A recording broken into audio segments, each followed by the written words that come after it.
दोस्तों नमस्कार, colonel Ajay C Ajay astro money group first global astro finance digital channel से आपसे मुखातिब होता हूँ। आज 30 अप्रैल सन 2025। दोस्तों आज अप्रैल महीने का अंतिम दिन है और अक्षय तिथि का भी शुभ और पावन अवसर है। आप सभी को अक्षय तिथि के शुभ और पावन अवसर पर बहुत बहुत शुभकामनाएं।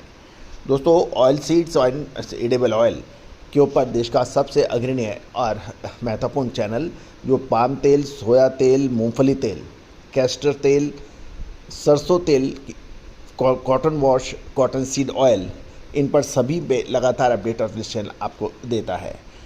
आज के इस एपिसोड में हम चर्चा करेंगे एक महत्वपूर्ण खबर मलेशिया से निकल के आ रही है कि मलेशिया दक्षिण प्रायद्वीप palm oil millers association Malaysia ने कुछ आंकड़े जारी किए हैं। ये पाम आयल की भविष्य निर्धारित करने में बहुत महत्वपूर्ण साबित हो सकते हैं। जानिए रिपोर्ट विस्तार से। दोस्तों कहा जाता है कि खाद्य तेलों की तेजी या मंदी का विश्लेषण आसान नहीं है। ग्लोबल लेवल पर इसके विश्लेषण पे सबकी नज़र रहती है। दोस्तों मुझे बताते हुए बड़ा हर्ष और खुशी होती है, गर्व होता है कि भारतीय अनुसंधान पद्धति हमेशा से ही बाजी मारती आई है। जब फंडामेंटल एनालिसिस और भारतीय अनुसंधान पद्धति का अद्भुत संगम होता है तो इसकी शार्पनेस, इसकी एक्यूरेसी काफ़ी हद तक बढ़ जाती है और ये लगातार हम साल दर साल ये साबित करते आए हैं। साल 2023, साल 2022, साल 2021, साल 2025 के पहले तिमाही में जो हमने आपको अपडेट दिए वो काफ़ी हद तक सही साबित हुए हैं। दोस्तों आप भी यदि मिलर्स हैं, स्टॉकिस्ट हैं या फिर होलसेलर्स हैं तो हमारी विशेष अग्रिम रिसर्च रिपोर्ट आपके लिए फ़ायदेमंद साबित हो सकती है। जानिए रिपोर्ट विस्तार से। दोस्तों खबर निकल के आ रही है कि मलेशिया पाम ऑयल का उत्पादन अप्रैल महीने में 1 से 25 तारीख के दौरान बढ़ने के समाचार हैं।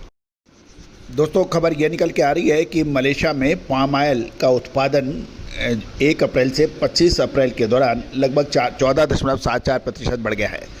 दक्षिण प्रायद्वीप palm oil millers association Malaysia ने जो आंकड़े जारी किए हैं उसके मुताबिक महीने की शुरुआत में कमजोरी से तेज़ी से उभरने के संकेत दे रहा है।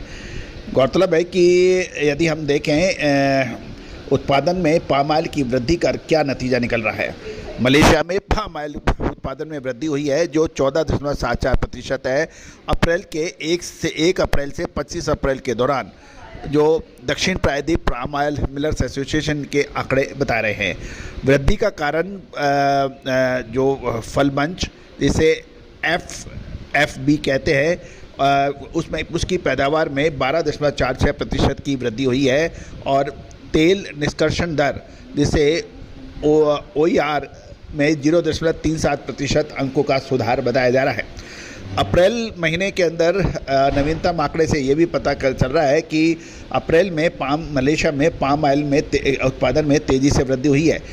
अप्रैल 1 से 20 तारीख की अवधि में उत्पादन 9.11% बढ़ा जिससे 7.69% की पैदावार वृद्धि और OER में 0.27 अंकों की वृद्धि से इस बात को सपोर्ट मिला।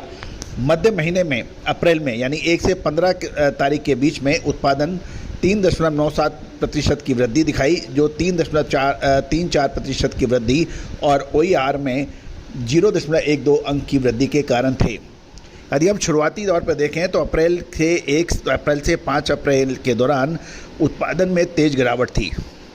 35.47% गिरा था जिसके पैदावार 35.68% गिरी थी जो मुख्य रूप से मौसमी कारकों से या लॉजिस्टिक व्यवधानों की वजह से बताई जा रही है।